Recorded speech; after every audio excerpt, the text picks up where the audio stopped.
Slam. Support life and music. Slam. End of 2025. Thank you for listening. This is Jack Mangan. This episode got Michael Brandvold and Evo Terra talking about streaming and all kinds of other stuff. Quote from this episode: "If you have no audience, who the hell are you going to tell you've got a new album coming out?" Thanks for listening. Keep listening. Hear what it's all about.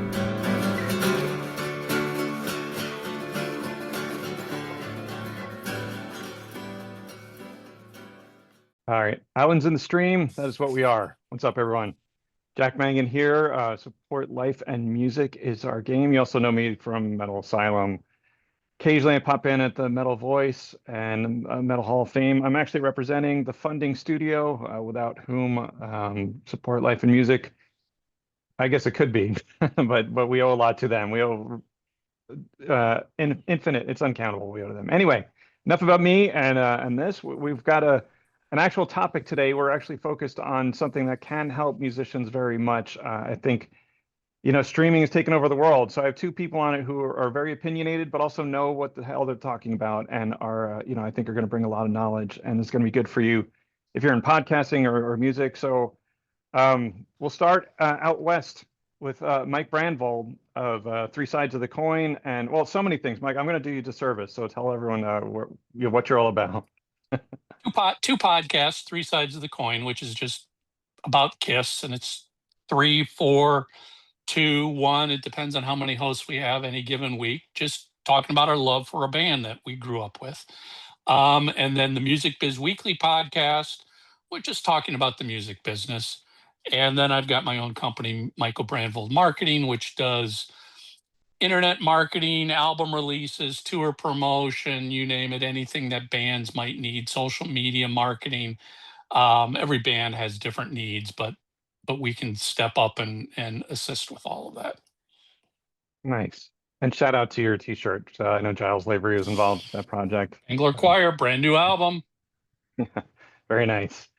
All right, and not much further east, but a little further east, we've got, I always introduce them this way, but I think I can't not. A podcast Hall of Famer did one of the first, I think, 40 ever podcast releases. And just again, a great guy, Evo Terra, who again, he's going to drop knowledge on your head. Evo, I'm sure I didn't No, do you that justice. that wasn't nearly enough, Jack. You normally are much better at your supplications than that. But thank you very much for inviting me on the program today. So, yes, all those things that he said are true. And Mike, I'm trying to remember what my Kiss Army number was at 7 years old. Because I had one of those cards, but I don't have it any longer. But yeah, buddy. It's too bad because you could probably sell that and make more money than you can podcasting. Exactly right, man. I just think back to my high school, not high school, again, elementary school, my room. First off, I had silver wallpaper, reflective silver wallpaper. My mother is an insane person. And then just coated every picture of Kiss I could find, everything, all of this, and play a lot of the magazines and stuff. Again, all of that stuff probably worth a fortune now. If I had any ability to save anything, I throw everything away very, very quickly.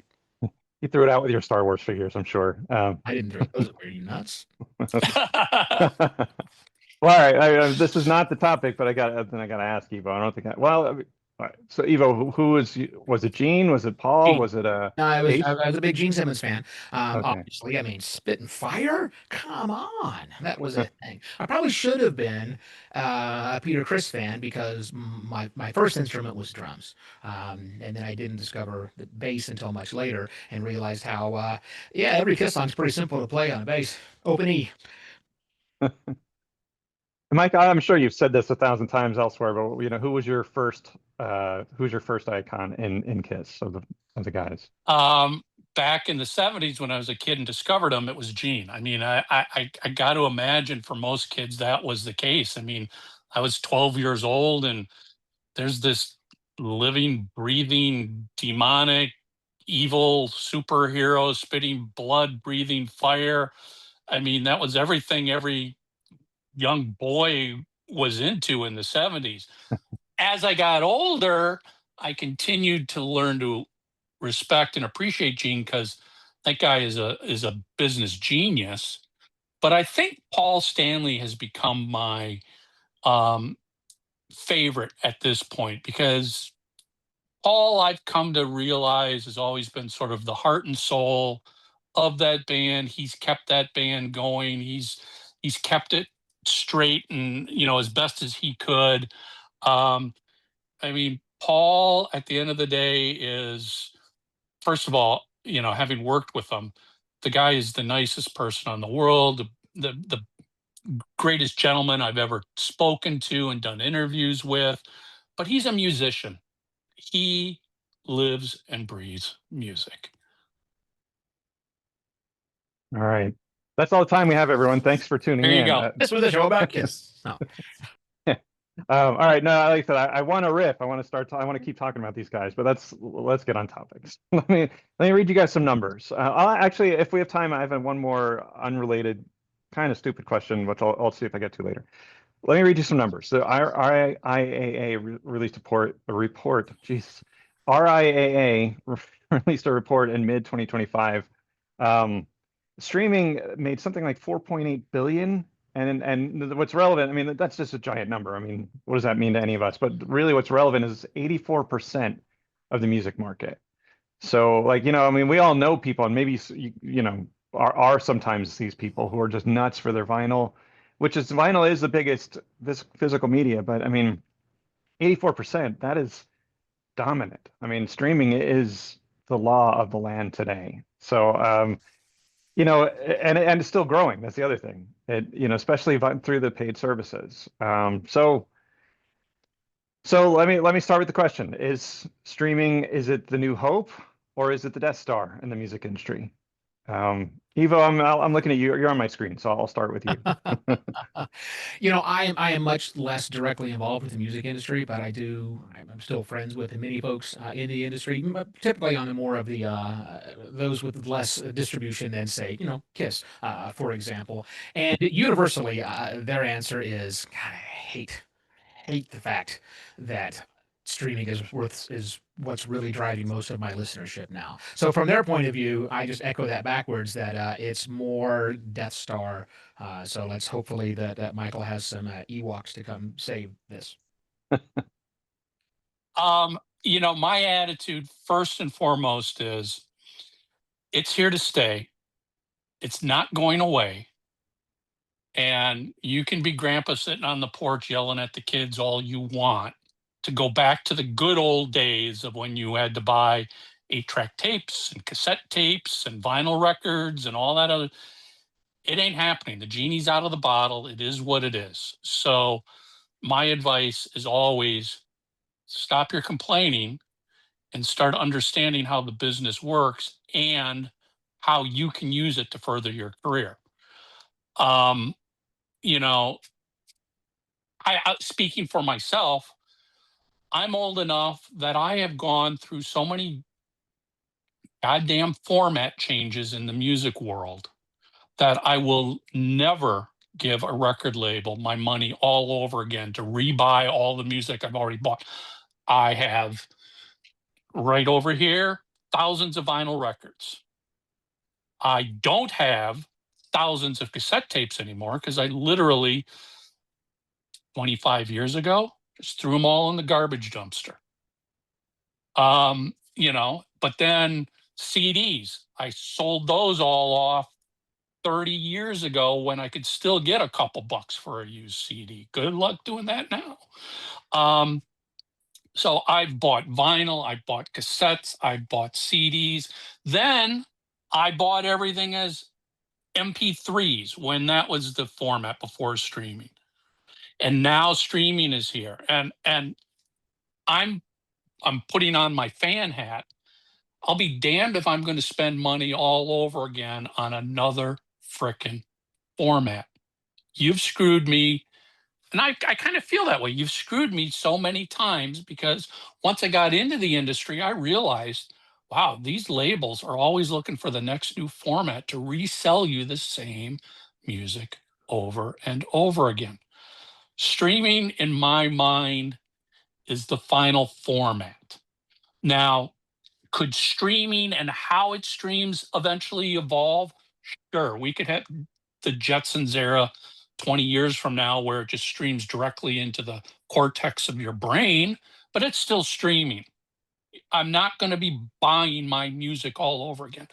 And as a music fan, I think the greatest thing in the world is the fact that I have the entire catalog of music, all known music, at my fingertips at any given moment when the urge hits me to listen to something, as opposed to, hey, I'm out at the gym or out walking and I only listen to music on vinyl. Well, geez, I can't listen to anything until I get home.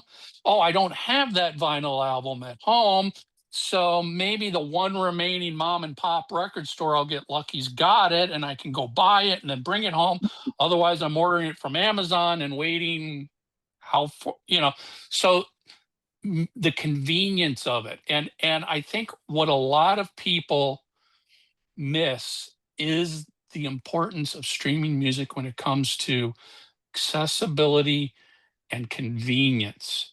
That's that's what it's all about. Music, right or wrong, has become a background activity these days. When I grew up in the 70s, it was a primary activity. But that was because there was nothing else to frickin' do in our lives. There was no cable TV. There was no internet. I'm dating myself. There were no video games. There was no VHS. There was nothing. You and your friends got together to listen to music, to ride bikes, to play baseball, to go to the library. That was about it that you had for activities as a kid. So music was a primary activity back then. Now it's not. And I don't have an issue with that because I think it's great that I can listen to my music anywhere I want to, whenever I want to. As a fan, that is the greatest thing in the world. Now, putting on my music business hat, I think it sucks that streaming pays so little. But I also see streaming as not necessarily a retail purchase format like so many older music listeners are used to. It is now a marketing tool for your music. It is a marketing tool for your tours. It's a marketing tool to acquire and engage fans. Can you make some money? Sure. But if you are counting on making money off of streaming, you're in the wrong business. It's just Yeah. it's not gonna happen unless you are literally an exploding mega superstar artist. To your point, Jack, there is a lot of money being made in streaming. So the first, you know, lie that's being told by people is there's no money being made in streaming. No, no, no, no. There's billions of dollars being made. It's just not trickling down to the artist. But we could go off on a whole nother podcast episode and talk about, but isn't that been the battle the artists have had since day one of the birth of the music industry? Right. The money has never flowed all the way down to the creator of the music. And I will always use this as an example. I remember back in the, I don't know, late 80s, early 90s, Bret Michaels did an interview at one point in time talking about the debut Poison album, which went double platinum. Right. He goes, we had to sell double platinum just to get recouped from our record label. We weren't making any money, but double platinum allowed us to pay back all the money the record label spent on us. We still were living in crappy apartments and driving beat up cars and everything. You know, if you wanted to make money, you had to sell 5 million albums in order to actually make money. So that's, in my opinion, always been an issue with the music industry. I mean, I'll throw this example out to both of you. I mean, Tower Records is an a consumer endpoint retailer, just like sort of Spotify is or streaming is. And when we would walk into Tower Records and buy a CD for $20, well, first of all, I can guarantee you Tower Records was making at least $10 off of that sale. The artist was not making $10 off of that. If the artist was recouped, they might have made $1. So Maybe, right. how come we weren't up in arms and screaming bloody murder that these beloved retailers that we so miss today were making way more money than the artists ever made? It's no Right. different than what's happening today. And that's just sort of that's the way the business has been set up, hasn't evolved. The contracts have been created that way. You know, in the trickle down world of the music business, the artist is the last one to see a penny before everybody else has seen the dollars. Hi everybody, this is Sam Saltman of Metal Invasion, and you should support SLAM. Support Life in Music benefits musician mental health through research and through SLAM Summit Music Survival Guides. Thank you. Yeah. Well, by the way, I worked at regular viewers know this. I worked at Sam Goody in the 90s, and nobody really misses Sam Goody or Musicland, but except for those of us who worked there. And even we know the place was kind of crap. But Evo, I don't know if you wanted to like you made like 25 really excellent points there that I want to respond to all 25 of them. But Evo, I'm gonna hand the mic to you. I don't know if you had anything you want to say. I just want to add, I agree with everything that Mike had said, and there is no doubt that digital is the future, right? And once the thing is, once I own the friggin' content, I should own the content, right? And however I want to listen to it, whatever I want to listen to it, and digital is kind of the only way that does that through via streaming. Totally get there. I also wanted to comment that musicians, who we're talking about today, but this is the struggle that all creatives face. I published a book with Wiley and Sons several years ago, and that book retailed for $20 in every store. I made 85 cents. That's it. 85 cents out of a $20 book. So yeah, it's always a scam. Well, it's not a scam. A scam is the wrong word for it. But this industry has so much. All the creative industries, especially the music industry, has so much baggage underneath it to get things out and do and payoffs and whatnot. It's complicated. What's the fix for it? Not the right guy to ask that question. Yeah, I don't know if there actually is a solution, is a fix. It's more of this. This is the reality, and to Evo's point, yeah, this isn't just for musicians. This is for all content creators. I mean, it just is. I mean, we could sit here with authors, painters, writer. It doesn't matter. They're all going to basically end up having the same issues. I'm not making any money. Somebody else is making all the money, right, but it's not me. Mm-hmm.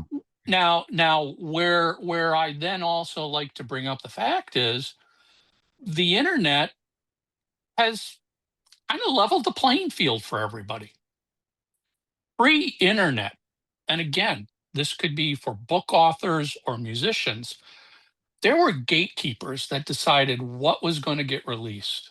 And we also know it wasn't necessarily done based on the quality or the merit of the work. Hey, I know a buddy, or that person wants to get this other author that this agent's representing. So he'll take the lesser known author as a favor in order to get the contract for the well-known author a year from now. Hey, manager of 3 bands. Yeah, I'll sign your unsigned band and give them a small contract, but this is on the condition that you are going to give me your major artist a year from now when they're done recording. That happens all the time. So artists need to just kind of wrap their heads around the business they're getting into here. And I always preach, boy, the best thing you can do is educate yourself. You gotta edge it. And what does that mean? Read the damn contract you're signing. I have no sympathy for any artist who signs a deal and then 6 months later is complaining about how they're not making anything off any royalties. Well, did you read the contract that said you don't get royalties until all upfront costs have been recouped? And I don't have an issue with that. I think that's only fair. I mean, if a business, be a publisher or a record label, is going to invest $100,000 up front, shouldn't they have the right to recoup that investment before paying you back earnings?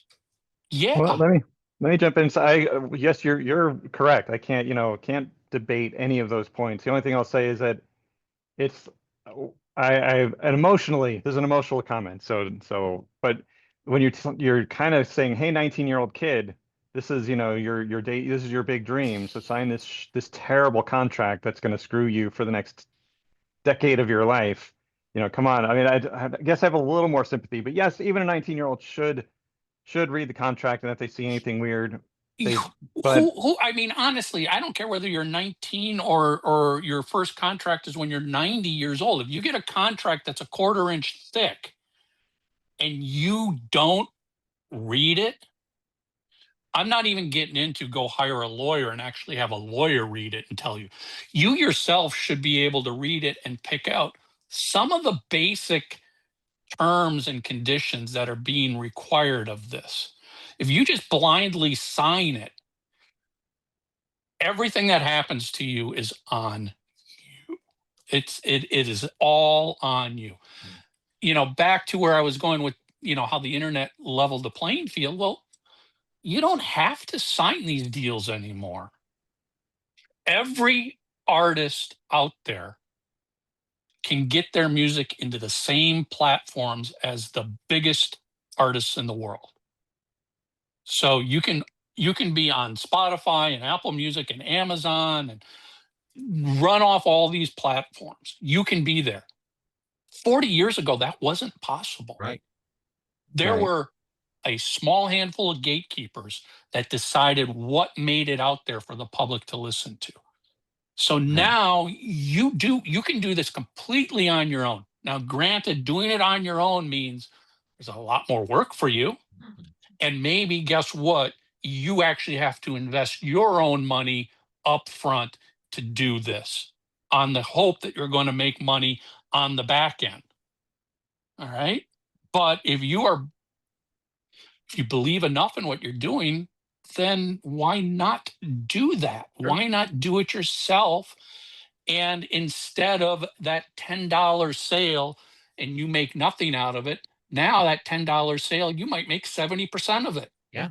Oh, yeah. And guess what? You don't need to sell nearly as many copies if you're making 70% versus making 7 cents. Yeah. Yeah, exactly. And Mike, just to pick up on that, where you talked about the convenience factor, that is so hard to overcome. And it is exactly why all these streaming services are succeeding right now, is because it is convenient. I can listen to any song that I want, whether I bought it or not, for free in some cases, or for $6 a month. I have access to everything. That's a big thing to overcome. But this is one thing I always counsel all of my creators that I work with when I'm consulting with them is you can also do things that are convenient. Like you said, Mike, you just said it right there. You, the band, could put your own stuff on Spotify. But what you could also do, if you're already on Spotify because you want to be on Spotify, because that's where most of the listening happens, you can take steps on your own website to make it super convenient and dirt cheap for the listener to download your stuff. That might make you, in fact, more money on a per unit download. In fact, I can almost guarantee you it'll make more money on a per download. So why don't you sell your own subscription? Give me, I don't know what the number is, $20 right now, and I'm going to give you a digital copy of every single album that comes out at 320 kilobits per second, whatever format we need it to be in, some wonderful high-end thing. Run your own streaming server if you want that. Yeah. You can do that. It's all possible. Now, here's the big catch in that. Once you sign a contract with a record label, you got no say in that. Right. Now the record label basically controls the rights, the ownership of your content for a period of time. Now, granted, in this day and age, more record deals are license deals than outright sign with us and we'll advance you money. But still, for the period of that license, that record label is the rights holder to your content. And that contract I told you to read is going to explicitly outline what their rights are and what they can do with your music. So here's what it comes down to. If you don't want to be on Spotify, you don't have to be on Spotify. Just don't sign a record contract, release the music on yourself, put it out to the platforms you want. Now you have full control over it. But that is, first of all, that whole rights holder is the biggest concept of streaming that everybody, not just musicians, but fans, everybody doesn't understand. Spotify, and I'm saying Spotify, but when I say that, I actually am meaning all digital services. Spotify never pays an artist, has never in their past and never will directly pay an artist. They pay the rights holder. The rights holder then is responsible for paying the artist based on the contract the artist signed with the rights holder. This is why billions of dollars are being made. It's going to the rights holders, but those rights holders now, it's not Spotify's problem what contract you signed with your record label. They don't give a Right. crap about that. That's between you and your label, you and your lawyer who advised you, whatever. That's the biggest misconception about all of this is streaming services have never paid artists and never will.